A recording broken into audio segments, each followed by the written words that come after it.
Un cordial saludo a todos los que están conectados y también a los que siguen conectándose a nuestro servicio de adoración. Somos la Iglesia Alianza Cristiana y Misionera y les damos la bienvenida a este tiempo especial que es nuestro servicio de adoración de hoy día 23 de agosto del año 2020. Como siempre queremos empezar con una lectura en la palabra de Dios para luego proceder a alabar al Señor. La lectura está en el libro de Hebreos y así nos dice la palabra. Por tanto, es necesario que con más diligencia atendamos a las cosas que hemos oído, no sea que nos deslicemos. Porque si la palabra dicha por medio de los ángeles fue firme, y toda transgresión y desobediencia recibió justa retribución, ¿cómo escaparemos nosotros si descuidamos una salvación tan grande, la cual, habiendo sido anunciada primeramente por el Señor, nos fue confirmada por los que oyeron, testificando Dios juntamente con ellos, con señales y prodigios y diversos milagros y repartimientos del Espíritu Santo, según su voluntad? Oremos. Padre, te agradecemos por la salvación que hemos recibido en Cristo Jesús. Confesamos que Él es Dios hecho carne, que Él ha muerto en la cruz por nuestros pecados para sustituirnos en condenación, Señor, porque nosotros merecíamos la muerte eterna. Sin embargo, Él la sufrió para que nosotros pudiéramos recibir su justicia y de esa manera ser reconciliados contigo, Señor. Oh Padre, confesamos que somos hijos tuyos, no por nuestros méritos, sino por la obra preciosa de tu Hijo Jesucristo. Confesamos, Señor, que hemos sido añadidos a tu iglesia por tu Espíritu, Señor, que Él mora en nosotros. Y confesamos que tu palabra es verdad, Señor. Padre, nos encomendamos a ti en este momento, rogando que tú nos bendigas en este tiempo de adoración, de meditación en tu palabra. Te ofrecemos este tiempo como nuestra devoción hacia ti, Señor, como nuestra adoración hacia ti. Recíbela en el nombre de Jesús. Amén. Continuemos con las alabanzas.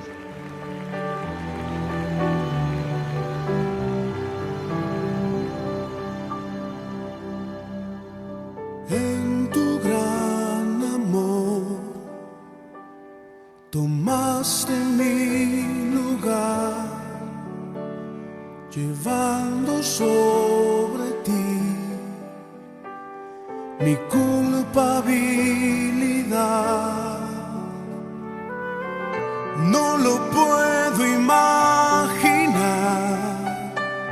cómo fuiste a soportar el dolor de tus heridas, pues me amaste sin medida. Déjame hoy besar las heridas de tus manos y tus pies, las heridas que pecando provoqué. Déjame reclinar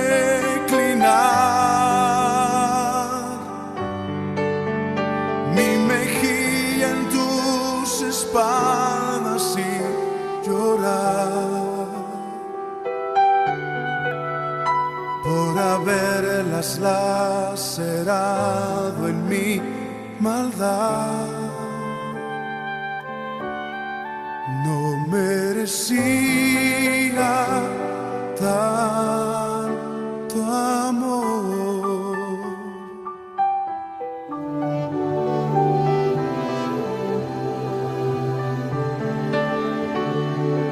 En tu gran amor tomaste mi lugar, llevando sobre ti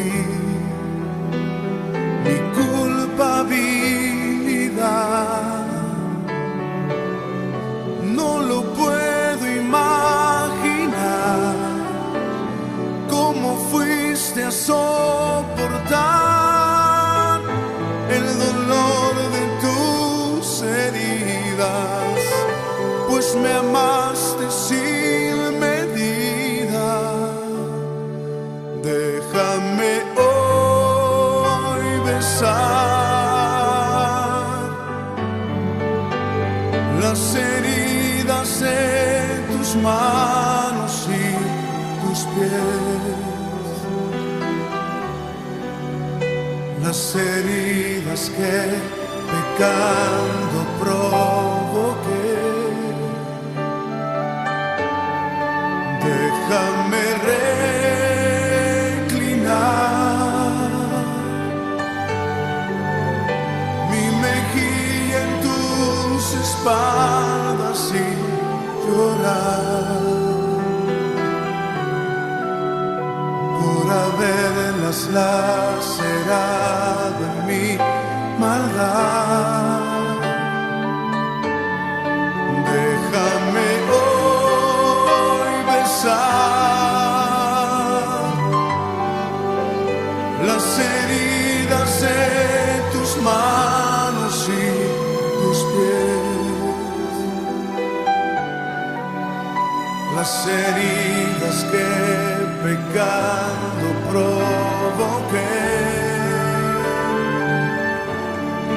Déjame reclinar mi mejilla en tus espaldas y llorar por haberlas lacerado en mi maldad. Déjame hoy besar las heridas de tus manos y tus pies, las heridas que pecando provoqué. Déjame reclinar mi mejilla en tus espaldas y llorar por haberlas lacerado en mi maldad. merecía tanto amor.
bien con mi Dios. Ya venga la prueba, me tiente Satán, no amengua mi fe ni mi amor, pues Cristo comprende mis luchas, mi afán, y su sangre obrará en mi favor. Estoy bien con mi Dios. Estoy bien con mi Dios. Feliz yo me siento al saber que Jesús libróme de yugo opresor. Quitó mi pecado, clavólo en la cruz.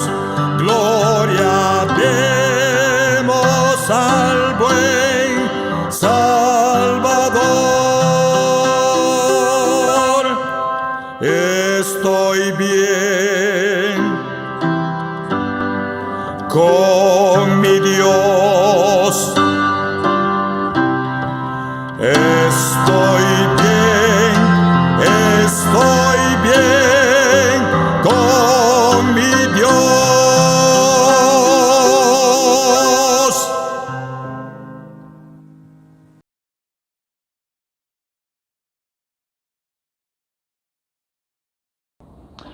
A todos nos saca una sonrisa de los labios cuando vemos imágenes de niños intentando hacer el papel de adultos.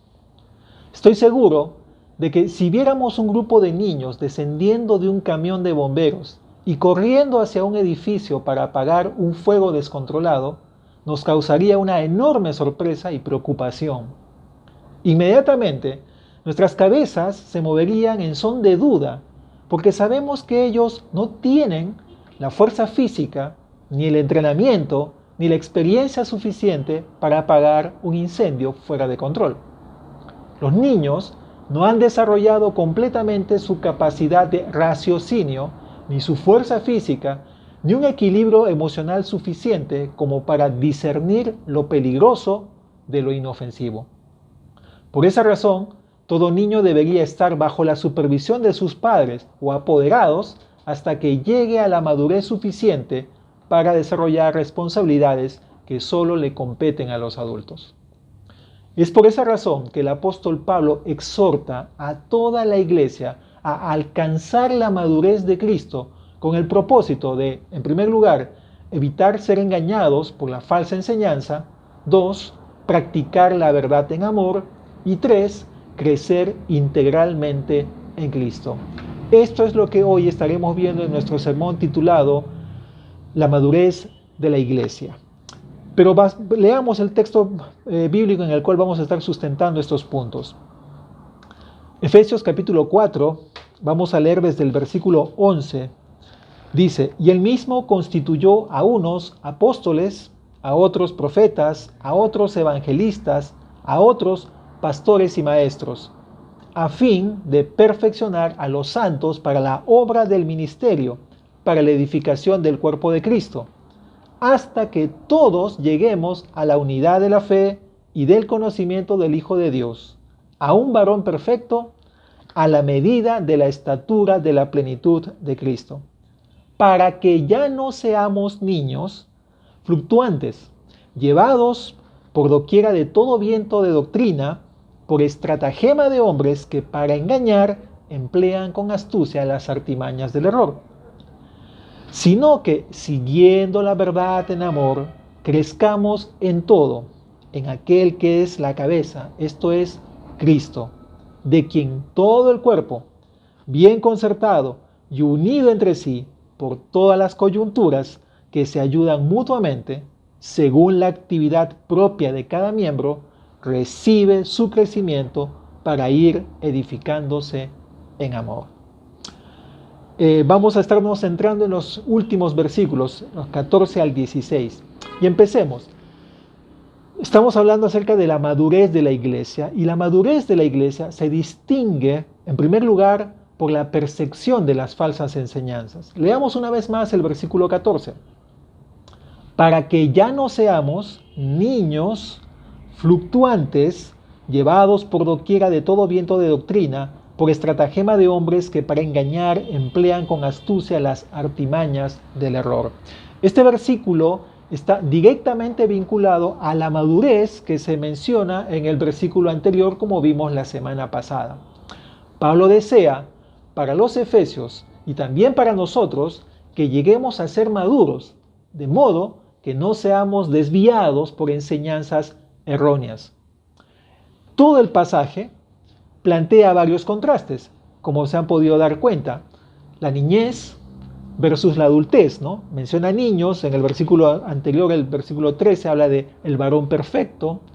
También habla de ser zarandeados, menciona el llevados por doquiera de todo viento, de doctrina, y el estar estables, habla del cuerpo bien concertado y unido entre sí.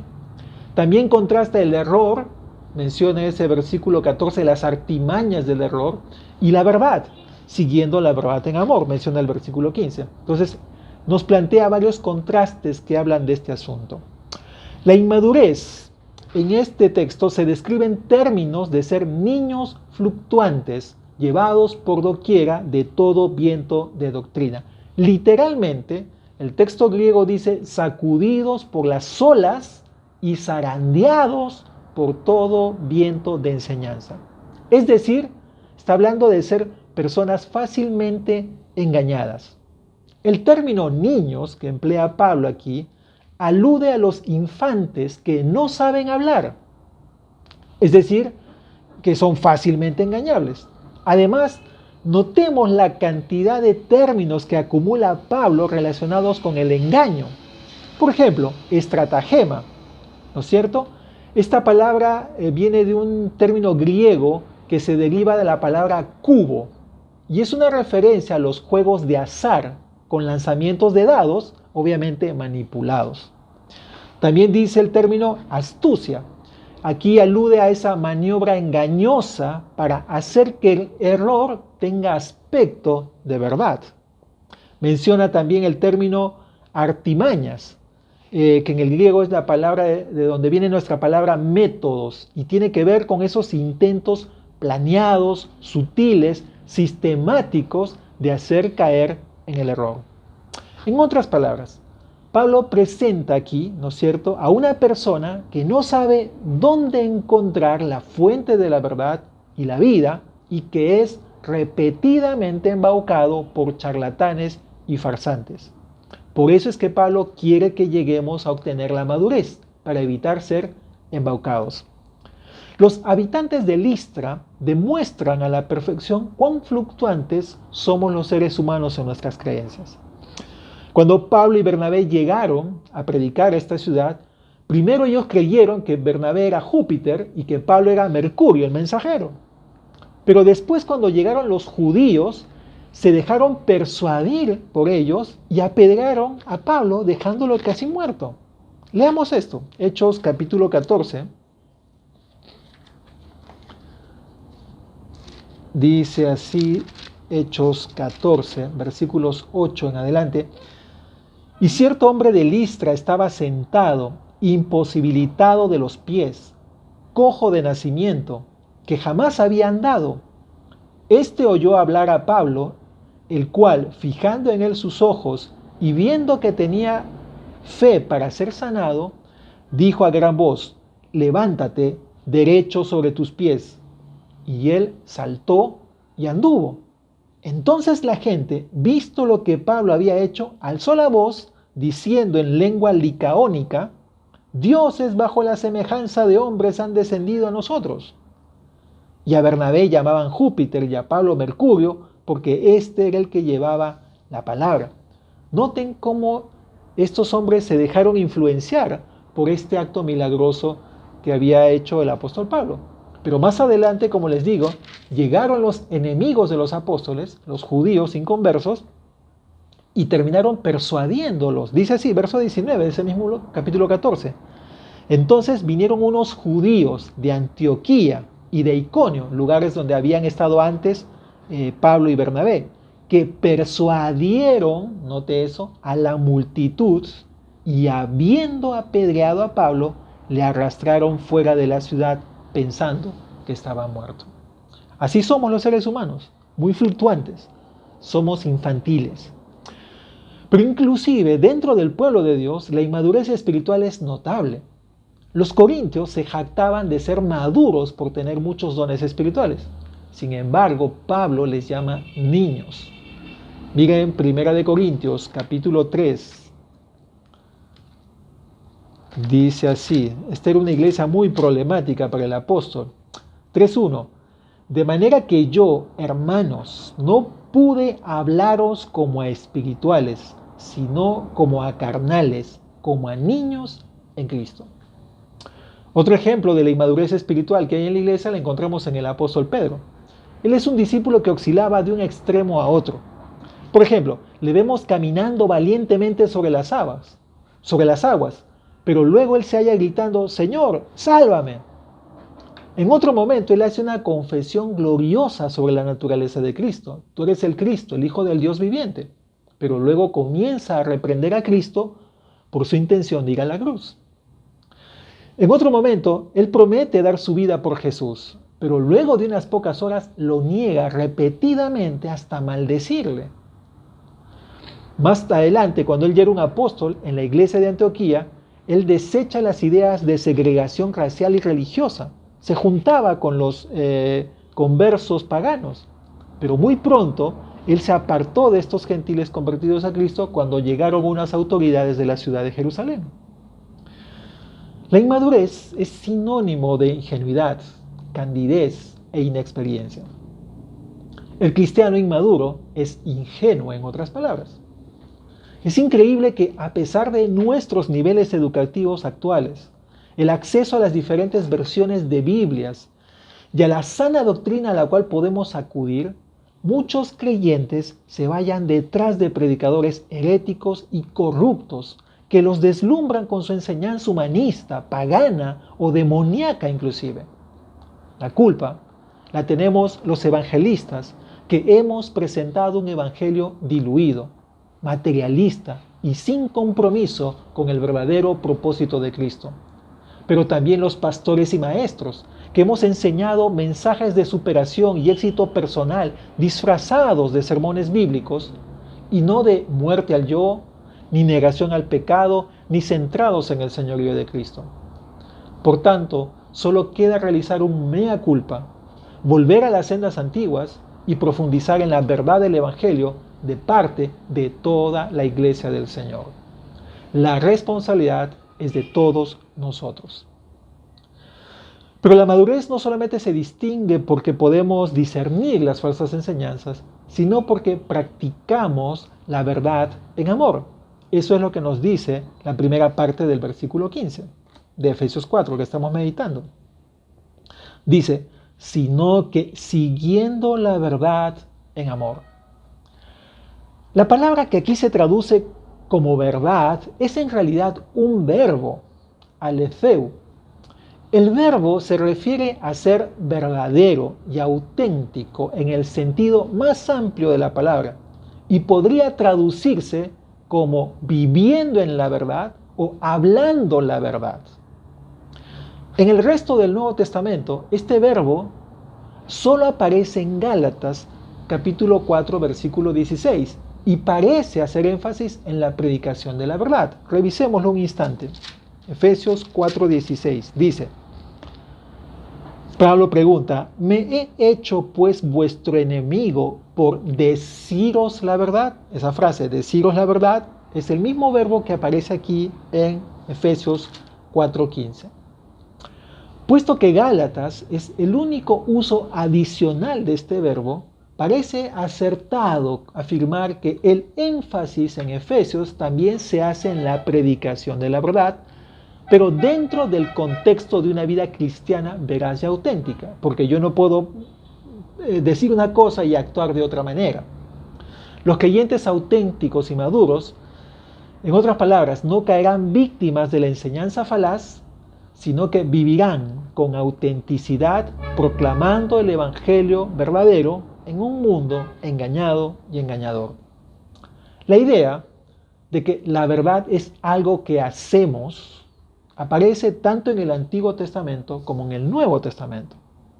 La verdad, el concepto de verdad en el Antiguo Testamento es principalmente de carácter relacional, que se aplica a la lealtad en el ámbito de un pacto y que en ocasiones se traduce como fidelidad.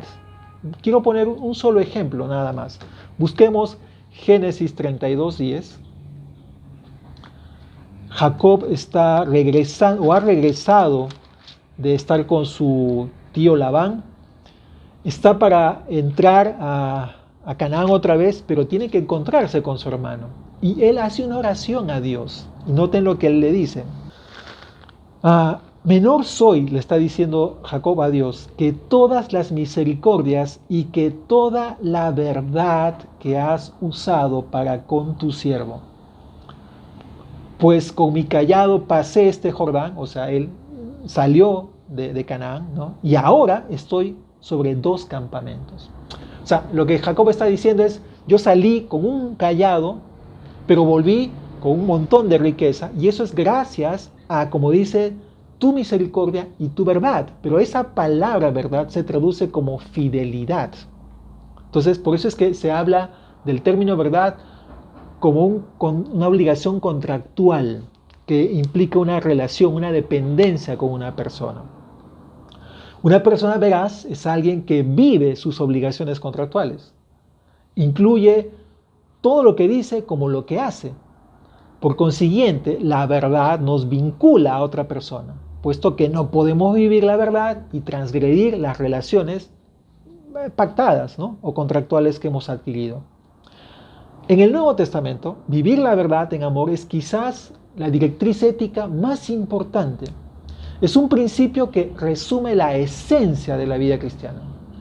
Tanto es así que en el resto de la carta de Efesios se subrayan la verdad y el amor. Veámoslo. Por ejemplo, veamos el capítulo 4, el versículo 21. Dice, si en verdad le habéis oído y habéis sido por él enseñados conforme a la verdad que está en Jesús. Noten los versículos 24 y 25 también. Y vestíos del nuevo hombre, creado según Dios en la justicia y santidad de la verdad. Por lo cual, desechando la mentira, hablad verdad, cada uno con su prójimo, porque somos miembros los unos de los otros. Note el capítulo 5, versículos 8 y 9. Porque en otro tiempo erais tinieblas, mas ahora sois luz en el Señor. Andad como hijos de luz, porque el fruto del Espíritu es en toda bondad, justicia y verdad. Más adelante, en ese mismo capítulo 5, los versículos 25 al 33 están relacionados con mandamientos al matrimonio. Y mire cómo empieza esta sección, 5:25, maridos, amad a vuestras mujeres, así como Cristo amó a la iglesia y se entregó a sí mismo por ella. O sea, el amor y la verdad están conectados. Por tanto, se hace necesario modificar nuestras vidas a la luz de este concepto, porque si es importante esto, como les dije en el Nuevo Testamento, es esencial este concepto de la verdad. Es necesario que nosotros modifiquemos nuestras conductas a la luz de este término, ya que muchos de nosotros estamos dispuestos a sacrificar la verdad. La afirmación del apóstol del apóstol Juan en el sentido de que el ser humano ama más las tinieblas que la luz sigue siendo verdadera.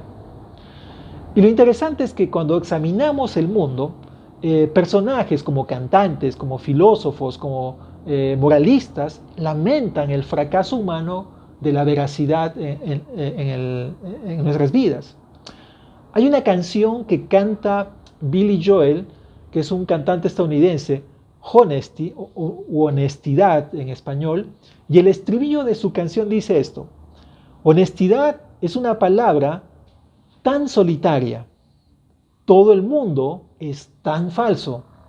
Honestidad casi nunca se escucha y sobre todo es lo que necesito de ti, dice el estribillo de esta canción. El gobierno o los gobiernos nos transmiten desinformación. Los políticos hacen promesas vacías. Los medios de comunicación distorsionan los hechos. Y los abogados van en busca de una justicia torcida que excluye la verdad, sabiendo que si fueran veraces, perderían sus casos. La mentira impregna nuestra sociedad, desde nuestras declaraciones a la SUNAT hasta lo que les decimos a nuestros seres queridos. La mentira es tan corriente en nuestra sociedad que se ha convertido en moneda corriente de nuestras relaciones humanas. También los cristianos somos culpables de restar importancia a la verdad. Pero si la maldad siempre tiene que ver con la mentira, y no olvide Génesis 3, el pecado empieza con una mentira, ¿no? Entonces, sin duda nosotros los creyentes tenemos que concederle un enorme valor a la verdad. Tenemos que ser la sal y la luz. Mentir sale caro, no olvidemos eso. Las mentiras tienen un efecto tremendamente destructivo para la persona y para las relaciones interpersonales. La verdad es el único lugar en que podemos vivir de manera legítima y libre. Amigos nuestros que escuchan este mensaje, Jesucristo proclamó ser la verdad y vino para proclamar la verdad. Quiero leer textualmente esto de la palabra de Dios. Juan 14, 6 dice: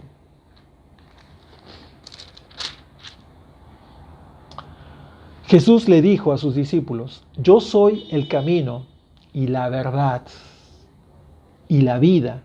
Nadie viene al Padre sino por mí. Él dijo ser la verdad. Y cuando estaba delante de Poncio Pilatos, él dijo que vino a proclamar la verdad. Juan 18:37 dice así: le dijo entonces Pilato: ¿luego eres tú rey? Y respondió Jesús: tú dices que yo soy rey. Yo para esto he nacido y para esto he venido al mundo, para dar testimonio a la verdad. Todo aquel que es de la verdad oye mi voz. Pero lamentablemente evitamos la verdad por dos razones esenciales. Dos razones que son la fuente de todo pecado: el orgullo y la indolencia. El orgullo objeta la verdad porque siempre pretende presentar una imagen más favorable de uno mismo. Y la indolencia la evita porque la verdad requiere esfuerzo, requiere trabajo, requiere confesión.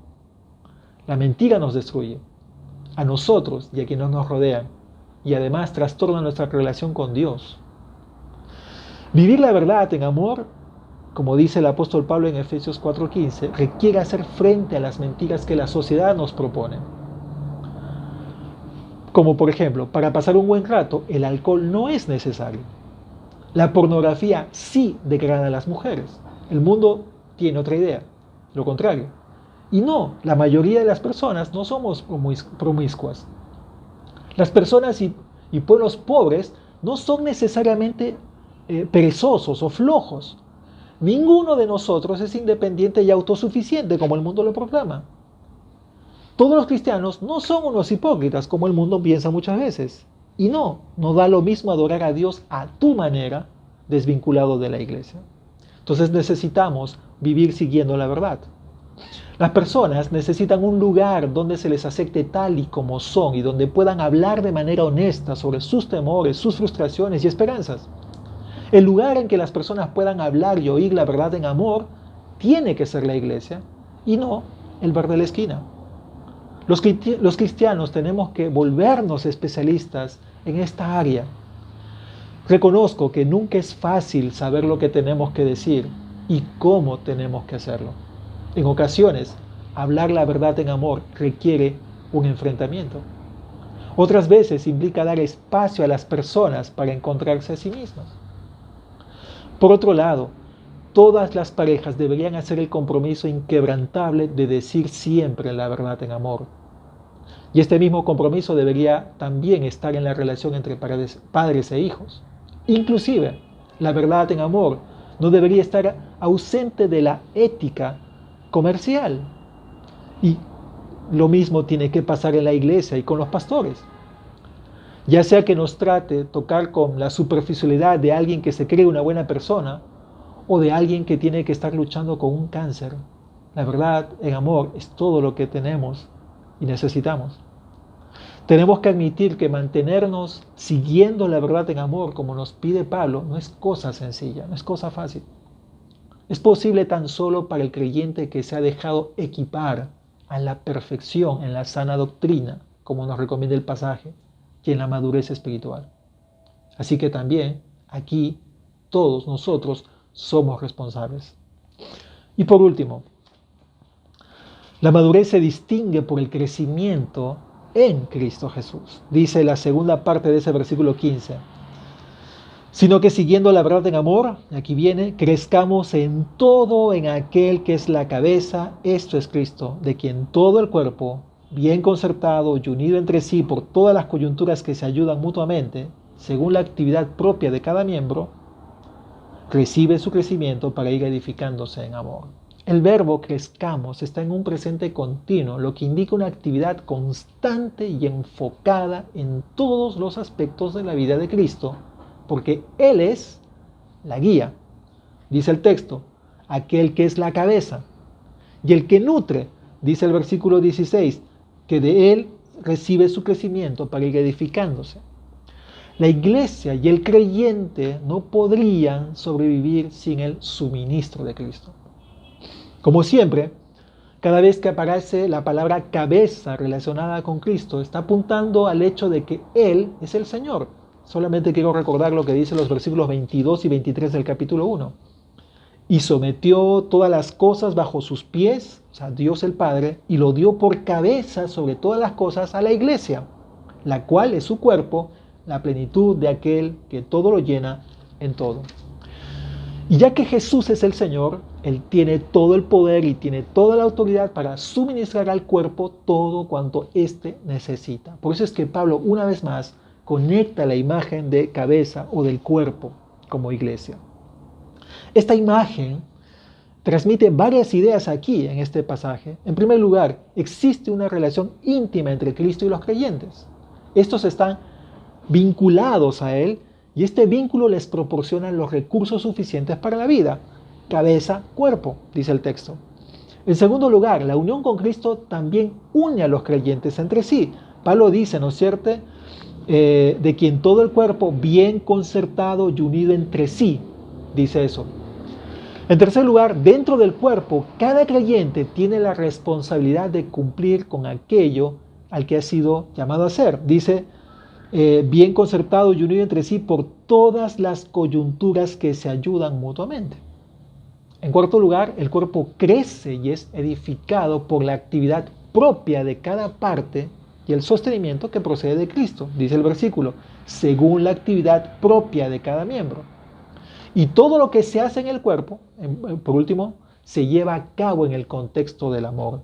Termina diciendo, recibe su crecimiento para ir edificándose en amor. Es Cristo quien mantiene unido el cuerpo entre sí y le hace funcionar por todas las coyunturas que se ayudan mutuamente, dice el texto. Las coyunturas son, o los ligamentos, dice otras traducciones, son esos puntos simultáneos de contraste, de unión, donde los dones, los recursos espirituales y sobre todo la obra del Espíritu Santo son transmitidos de un miembro a otro. O sea, tú con tu don influencia sobre mí, yo con mi don influencio sobre ti y juntos entre todos vamos suministrándonos el crecimiento. En conclusión, hermanos, apartarnos de la falsa enseñanza, el vivir la verdad en amor, son los medios de crecimiento, pero también es el fruto del crecimiento. Al apartarnos de la falsa enseñanza y al vivir la verdad en amor, que encontramos en el Señor Jesucristo, podemos expresar estas cualidades. Nos vinculamos más estrechamente con Él y llegamos a ser más como Él. Los creyentes, no olvidemos esto, estamos vinculados a Cristo por la fe. Y a medida que crecemos, entramos en una relación más estrecha con Él y en conformidad con su carácter y voluntad. Y en esto también nosotros todos somos responsables. Quiero terminar orando, hermanos. Padre, ayúdanos, Señor, a alcanzar esa madurez que anhelas tú para tu iglesia. De tal manera que no podamos ser engañados, seducidos por las falsas enseñanzas. De tal manera que podamos vivir la verdad en amor, andar en la verdad en amor. De tal manera, Señor, que crezcamos en todo en nuestro Señor Jesucristo. Padre, ayúdanos a admitir nuestras falencias, a reconocer nuestra indiferencia, nuestro pecado, si no hemos estado creciendo en madurez, si no hemos estado formando parte activamente de ese desarrollo que tú quieres hacer en tu iglesia, Señor. Oh Padre, tú eres el único que puedes llevarnos a convicción de pecado, Señor. Pero Padre, creo que es un tiempo que tú estás usando para restaurar a tu iglesia. Restáurala, Señor. Permite que nos humillemos en tu presencia, Padre, y podamos confesarte nuestros pecados como iglesia y volvernos a ti de todo corazón, de tal manera que esto que tú has descrito de tu iglesia pueda verse en nosotros, en esta iglesia local de Tacna. Te lo rogamos en el nombre de nuestro Señor Jesús. Amén y amén. Dios les bendiga. Gracias por acompañarnos hasta el final de este servicio y queremos hacerles algunos anuncios importantes. El 12 de septiembre, nuestro Ministerio de Niñez, que se llama SOS Niños, va a estar celebrando el Día del Niño. Y para eso están requiriendo nuestras donaciones en juguetes nuevos o tal vez en dinero para poder estar celebrando este día con los niños. Ellos quieren estar obsequiando algunas cosas a través de algunos concursos que van a estar celebrando vía online también. También recordarles que estamos recabando donaciones en víveres no perecibles para armar canastas de tal manera que podamos extender nuestra ayuda social a los miembros de la iglesia, pero también a miembros de nuestra comunidad tacneña. Una vez más, hermanos, recalcarles el respeto a las medidas sanitarias. Los contagios en nuestra región están aumentando considerablemente y necesitamos cuidarnos. Pensemos que el amor se ejerce respetando al prójimo y yo expreso mi amor usando mi mascarilla, manteniendo mi distanciamiento, cumpliendo con todos los lavados o recomendaciones de higiene que está haciendo el Ministerio de Salud. Así que por favor, cuidémonos y estemos orando por aquellos que están enfermos, familiares nuestros o miembros de nuestra iglesia también. Y por último, no se olviden conectarse a nuestros servicios habituales de oración y el del próximo domingo de adoración y a las diferentes actividades que tenemos en la iglesia. Y no dejen de compartir también los mensajes que estamos sacando por nuestra iglesia. Que Dios les bendiga, que los guarde en esta semana y Dios mediante nos estaremos viendo la próxima.